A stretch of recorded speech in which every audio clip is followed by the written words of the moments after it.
안녕하세요. 김필수 자동차 연구소의 김필수입니다. 오늘 주제는요, 전기 이륜차입니다.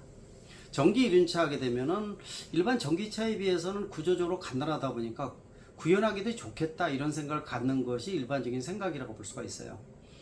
전기 이륜차는요, 실제로 구조도 간단합니다. 물론 일반 전기차도 일반 내연기관차에 비해서 부품이 반만 들어가는 거 여러분들 많이 들으셨을 거예요. 엔진하고 변속기라는 만 개의 부품이 통째로 빠지고 배터리 모터가 들어가다 보니까 실제로 전기차의 부품수는 13,000개에서 18,000개입니다. 특히 배터리나 인버터, 컨버터, 또 모터 같이 주로 이제 바닥에 많이 설치되어 있는 것은 모듈별로 되어 있기 때문에 이런 통째에 대한 부분들을 빼버리게 되면은 전기차는 구조적으로 훨씬 더 심플하다. 그래서 미래에는 전기차도 주문 생산해서 대량으로 생산해서는 전기차 파운드리도 등장한다, 이런 얘기들 나오고 있습니다. 파운드리 하면은 반도체 위탁 생산이죠. 전기차 파운드리 하면은 전기차를 대량으로 찍어내는 이 대량 업체를 얘기한다고 보시면 좋을 것 같아요. 앞으로 애플과 같은 경우에도 애플의 이 벌레 먹은 사과 로고를 붙이는 이걸 공급할 수 있는 하청 업체가 대량으로 전기차 공장이 만들어진다는 뜻도 가지고 있습니다. 이것이 나오게 되면 자율주행 기능을 넣으면서 완전히 미래의 모빌리티 수단이 지금의 자동차하고는 개념이 틀려진다, 이렇게 보셔도 좋을 것 같아요. 이게 바로 전기차인데요. 전기차는 실질적으로요, 구조도 간단하지만 안에 공간도 넓습니다. 전기에너지도 풍부하죠. 자율주행차 만들기도 이 각종 카메라나 아니면 센서라든지 시스템을 넣기도 공간이 충분합니다. 또 공간이 넓다 보니까 큰 차 같은 경우에는 배터리를 충분히 많이 넣을 수 있죠. 물론 전기차 가격의 40%를 차지하는 이 배터리를 무작정 많이 넣을 수는 없어요. 경제적인 논리가 가장 중요하겠죠. 미국에서 가장 큰 픽업 트럭이 최근에 들어와서 전기 픽업 트럭이 본격 생산하는데 2.5톤, 3톤짜리 이 픽업 트럭에 배터리를 넣는다. 100kW 이상이 많이 들어가고 있죠. 이런 용량이 큰 것들은 역시 충전할 때도 고민이 되지만은요, 가격에 있어서도 유연성이 좀 떨어지는 부분이 많습니다.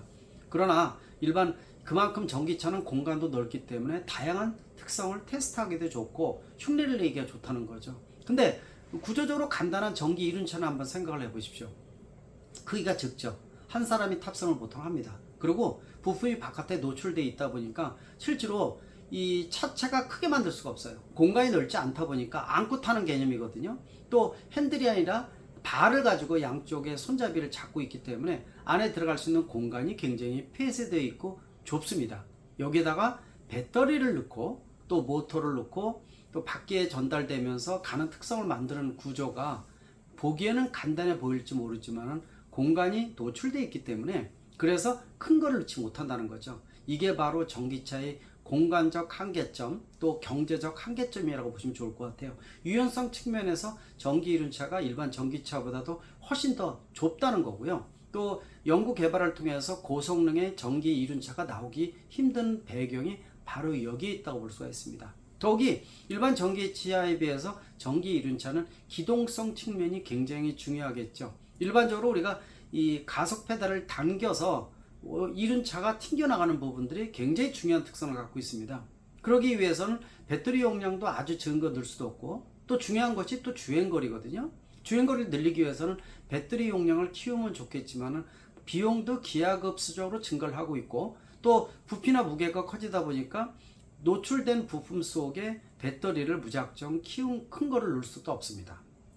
경제성 문제도 있다는 거죠. 또 일반 전기차에 적용하는 우리가 많이 쓰고 있는 그 회생 제동 방식 있죠.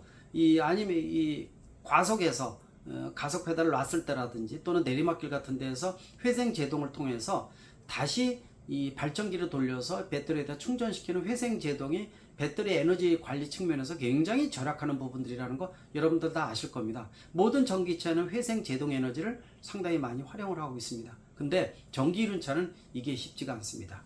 실질적으로 회생 제동에 내리막길을 넣게 되면은요, 실질적으로 이 몸이 느끼는 차체하고 같이 몸을 진동으로 느끼기 때문에 이런 부분에 있어서 별로 좋은 그림이 되지도 않고요. 또 회생 제동을 크게 되면은 차가 진동을 하면서 운전자가 운전 감각이 일반 자동차에 비해서 전기차에 비해서 굉장히 악화될 수가 있기 때문에 전기 이륜차는 회생 제동 특성도 함부로 넣기가 어려운 문제점을 안고 있어요. 그러다 보니까 에너지 절약도 쉽지도 않고 배터리 용량도 큰 거 넣을 수도 없고, 그러다 보니까 주행거리는 짧아지고 효용성이 떨어진다는 얘기죠.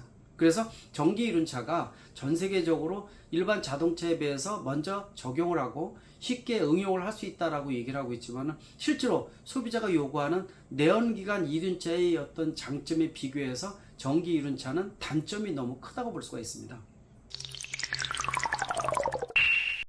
국내에서도요, 지난 정부에서 이 1년에 기존의 일반 내연기관 이륜차에서 뿜어져 나오는 배출가스가 워낙 크고요. 소음도 크지만은 배출가스가 노후화된 경우에는 한 대의 일반 이륜차에서 뿜어져 나오는 배출가스가 일반 자동차의 몇 대분에 해당될 정도로 문제점이 크다고 보고 있습니다. 또 유로6 적용도 아니죠. 유로4나 그 정도 적용을 하다 보니까 배출가스의 유연성도 훨씬 더 범위가 넓어서 훨씬 더 많이 배출가스가 배출된다고 볼 수가 있습니다.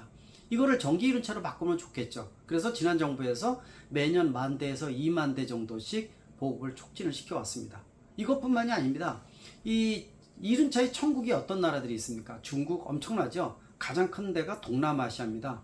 특히 인도도 마찬가지죠. 이런 시장들은 실제로 전기차 보급보다도 전기 이륜차가 일반 자동차와 마찬가지이기 때문에 각 국가의 이 지역에 있는 정부들이 모두 다 전기 이륜차를 일반 전기차와 마찬가지로 보급하는 것을 목적으로 가지고 있습니다.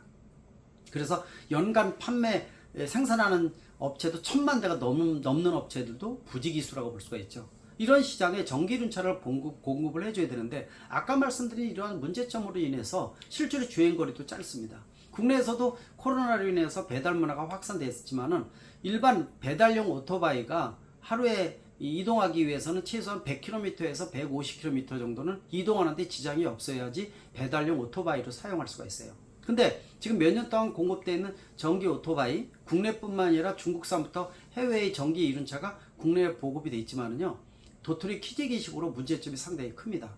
탑재되어 있는 배터리 용량도 그렇지만은 이 배터리 가지고 갈 수 있는 주행거리가 50에서 60km 뿐이 못 됩니다. 그러니까 하루에 배달용 오토바이의 2분의 1, 3분의 1뿐이 운영을 못한다고 볼 수가 있죠. 또 언덕 같은 데는 못 올라가요. 무거운 거 싣고 또 무거운 사람이 타면 언덕을 못 올라갑니다. 모터가 과열되면서 이 보호하기 위해서 차단을 시켜버렸죠. 전원을. 그래서 중간에 꺼져버리는, 그래서 언덕도 못 올라가는 오토바이, 전기 오토바이가 부지기수라고 볼 수가 있고요. 주행거리도 짧습니다. 이러한 지금 말씀드린 단점들은요, 세계의 전기 이륜차가 똑같은 문제점을 안고 있어요. 그래서 나온 것이 뭐 대만의 고고로라든지 대량으로 판매하는 전기 이륜차 업체에서 배터리 교환형을 많이 공급하기 시작을 했어요. 근데 배터리 교환형이라는 것 자체가 배터리 용량이라든지 전압이나 이런 것들이 똑같은 배터리를 두세 개를 준비를 했다가 50km, 60km 운행을 하고 새 거로 갈아 껴주는 거죠. 이것도 문제점이 크다고 볼 수가 있습니다. 왜냐하면은 전 세계 전기 이륜차에 들어가는 배터리 용량은 다 틀리고요. 사용되는 배터리 전압도 완전히 다 틀립니다. 이걸 통일화시키는 것도 불가능하죠. 그러다 보니까 교체형 배터리 공급은 같은 오토바이 회사에서 자사의 배터리를 가지고 보완해주는 정도로 끝낸다는 거죠. 이거 간단한 얘기 아닙니다. 배터리를 50에서 60km를 마다 교체한다는 것도 충전 시스템도 필요하고요. 그 밖에 여러 가지 충전 인프라를 구축한다는 거. 최근에 들어와서 국내에서도 뭐 이 환경부라든지 각 지자체에서 관련된 배터리 교환형 전기 이륜차 이 시스템을 구축을 하는데 한 브랜드의 배터리, 한 브랜드의 이륜차만 이용한다는 것은 문제점이 크죠. 어떤 통용, 융합형 모델은 지금 불가능한 상태입니다. 그러면은 이러한 전기 이륜차의 단점을 해결할 수 있는 방법은 어떤 방법이 있을까요? 물론 이 급속 충전에 대한 것들도 나와야 되겠지만은 또 배터리 용량을 키우기도 쉽지는 않습니다. 그렇다면은 또 한 가지 유일한 방법 중에 한 가지가 바로 이 전기 이륜차용 변속기를 탑재하는 방법입니다. 이거는요, 올 초에 대만의 고고로에서 2단 변속기를 탑재를 해서 하고는 있지만 2단 변속기 자체가 용량이 크다 보니까 배불뚝이가 돼버렸어요. 굉장히 크죠. 말씀드린 대로 전기 이륜차는 이 허리 역할 중간 부분에 부품이 노출되어 있다 보니까 큰 부품을 쓸 수가 없습니다.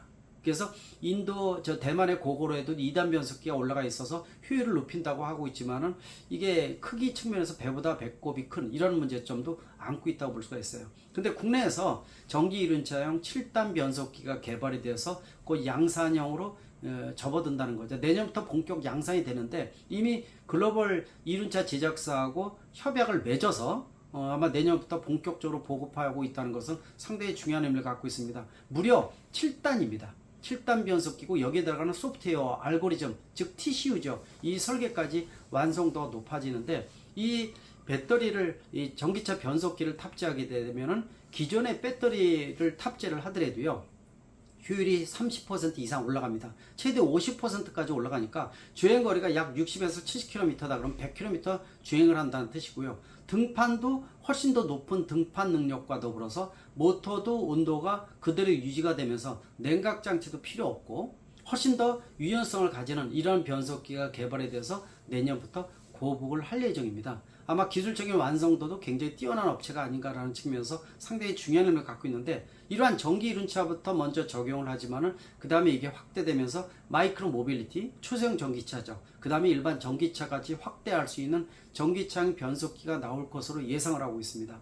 일반 아까 모두에서 말씀드린 대로 일반 전기차보다도 전기 이륜차가 훨씬 더 조건 측면에서는 악조건을 가지고 있다는 거죠. 이 악조건 속에서 미래의 전기 이륜차를 해결할 수 있는 핵심적인 기술이 바로 전기 이륜차 변속기라는 것을 알아두시면 좋을 것 같습니다. 이 부분에 대해서 전문가들 사이에서 논란이 많지만은요, 실제로 변속기의 장점은 아무리 강조해도 지나치지 않다는 거 일반 내연기관차에서 입증이 됐다고 볼 수가 있습니다. 이미 글로벌 제작사들이 이 변속기를 테스트를 통해서 확인한 바에 의하면은 효율이 최소 30% 이상, 또 등판은 비교도 안 되고요, 입을 다무지 못할 정도의 효과가 입증이 되기 시작했다는 거, 이것도 여러분들이 알아두시면 좋을 것 같습니다. 미래의 어떤 전기차로 바뀌면서 선도적인 기술을 대한민국이 주도했으면 하는 생각이 들고, 이런 스타트업이 글로벌 시장에 진출을 하면서 히든 챔피언, 우리가 말하는